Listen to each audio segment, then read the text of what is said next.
Hello friends, welcome to my channel. आज हम पढ़ेंगे गांधी युग के बारे में।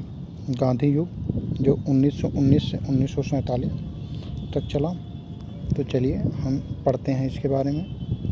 गांधी युग 1919 से 1947 तक। गांधी जी का जन्म 2 अक्टूबर 1869 को पोरबंदर में हुआ था। पोरबंदर जो गुजरात राज्य में पड़ता है।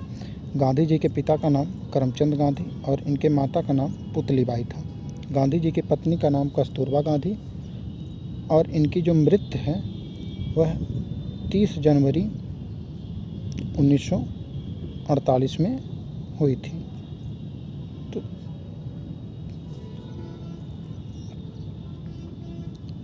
हम जानते हैं कि गांधी जी को कौन कौन सी उपाधि दिया गया था। गांधी जी को महात्मा की उपाधि रविंद्रनाथ टैगोर ने चंपारण आंदोलन के समय दी थी। राष्ट्रपिता की उपाधि सुभाष चंद्र बोस जी ने दिया था।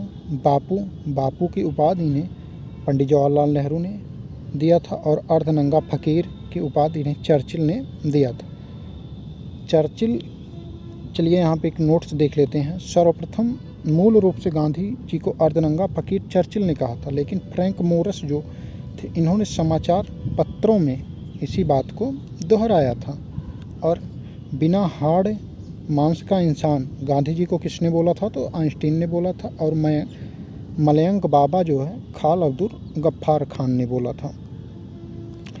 हम जानते हैं महात्मा गांधी ने दक्षिण अफ्रीका का प्रवास के बारे में। तो 1893 ईस्वी में दादा अब्दुल्ला नामक व्यापारी का केस लड़ने के लिए महात्मा गांधी दक्षिण अफ्रीका चले गए और वहां पर वह 21 वर्ष तक रुक गए। 9 जनवरी 1915 को वह भारत वापस आए थे। हालांकि 1901 में वह एक बार और भारत आए थे।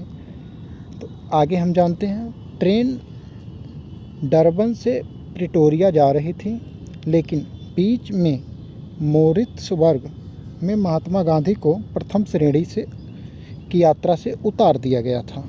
तो यहाँ से हम जान सकते हैं डीपी में गांधी जी काले थे। इसे एक छोटा सा ट्रिक है, इसको अन्यथा ना लीजिएगा, बस याद करने के लिए है।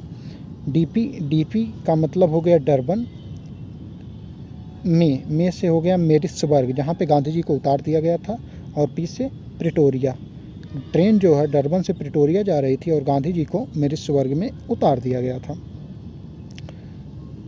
अगला देखते हैं। महात्मा गांधी ने दक्षिण अफ्रीका में Natal India Congress, Phoenix firm, टाल स्टाफ फर्म की स्थापना किया था।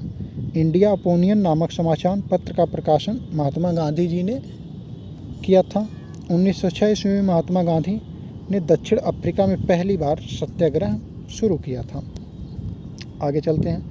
महात्मा गांधी का दक्षिण अफ्रीका से आगमन। महात्मा गांधी जब भारत वापस आए तो उनके गुरु गोपाल कृष्ण गोखले ने कहा, 1 वर्ष तक तुम अपना मुंह बंद रखना, लेकिन आँख और कान खुले रहना। तब महात्मा गांधी ने 16 फरवरी 1916 में बनारस में अपना पहला जनभाषण दिया। इनके तरफ से ये जो 3 महत्वपूर्ण आंदोलन है हम इसको देख सकते हैं तुलनात्मक रूप में। सबसे पहला चंपारण आंदोलन, अहमदाबाद आंदोलन और खेड़ा आंदोलन। तो चंपारण आंदोलन जो है 1917 में बिहार राज्य से शुरू हुआ। अहमदाबाद आंदोलन 1918 में गुजरात राज्य से शुरू हुआ और खेड़ा भी गुजरात राज्य से शुरू हुआ। चंपारण आंदोलन जो है यह 3/20 भाग नील की खेती से संबंधित था। चंपारण आंदोलन नील की खेती करने से ज़मीन जो है बंजर हो जाती थी और जर्मनी में रासायनिक नील की खोज होने से अंग्रेज़ों ने नील की खेती बंद करने का प्रस्ताव रखा, लेकिन नील की खेती समाप्त करने के लिए किसानों से अवैध वसूली किया जा रहा था। अब यहाँ पे देख लीजिए अहमदाबाद आंदोलन। प्रथम विश्व युद्ध के दौरान प्लेग के कारण महंगाई और बेरोजगारी बढ़ गई थी। इस कारण मिल के मजदूर लोग प्लेग बोनस के रूप में 50% की मांग कर रहे थे, लेकिन अंग्रेज़ों ने मात्र 20% ही दे रहे थे। यही कारण था अहमदाबाद आंदोलन की। महात्मा गांधी ने चंपारण के बाद अहमदाबाद गए और अम्बालाल जो महात्मा गांधी के मित्र होते हुए भी विरोधी हो गए, वह क्योंकि वह मिल के मालिक थे। यहाँ पे देख लेते हैं खेड़ा आंदोलन। अकाल पड़ने के बावजूद अंग्रेज़ों के द्वारा किसानों से भू राजस्व की वसूली कर रहे थे, यही कारण था कि विवाद शुरू हो गया। चंपारण और अहमदाबाद आंदोलन की सफलता के बाद गांधी जी गुजरात खेड़ा पहुंच गए, जहां पे इंदुलाल यज्ञजनिक, विट्ठल भाई पटेल, वल्लभ भाई पटेल, ये लोग खेड़ा में गांधी जी के समर्थक थे। चंपारण आंदोलन का गांधी जी का आगमन। राजकुमार शुक्ल जो एक किसान थे, महात्मा गांधी से मिलने लखनऊ गए और उन्हें चंपारण के बारे में समस्या समझाई थी। समर्थक जो थे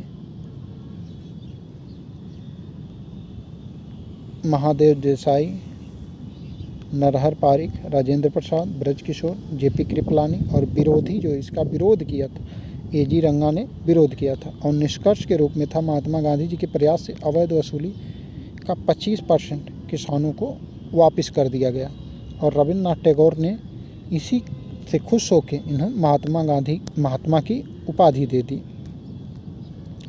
आगे चलते हैं। अहमदाबाद आंदोलन। अहमदाबाद में महात्मा गांधी के समर्थक अब्बालाल की ये जो अब्बालाल जो मिल के मालिक थे, उनकी बहन जो अनसुईया बेन थी, ये गांधी के समर्थक थी। महात्मा गांधी ने यहीं पर पहली बार हड़ताल का प्रयोग किया था और निष्कर्ष महात्मा गांधी के प्रयास से मजदूरों को 35% बोनस मिला, जो पहले 20% दे रहे थे। महात्मा गांधी के प्रयास से देखिए खेड़ा आंदोलन। महात्मा गांधी के प्रयास से किसानों को भू राजस्व में छूट मिल गई और राजस्व देने में जो सक्षम नहीं थे।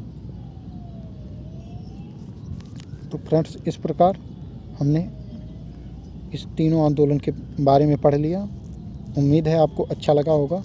चैनल को लाइक करें दोस्तों। ऐसे ही और अच्छे वीडियो पाने के लिए चैनल को सब्सक्राइब कर लें और बेल आइकन को ऑन कर लें। चलिए मिलते हैं अगले वीडियो में। बहुत बहुत धन्यवाद।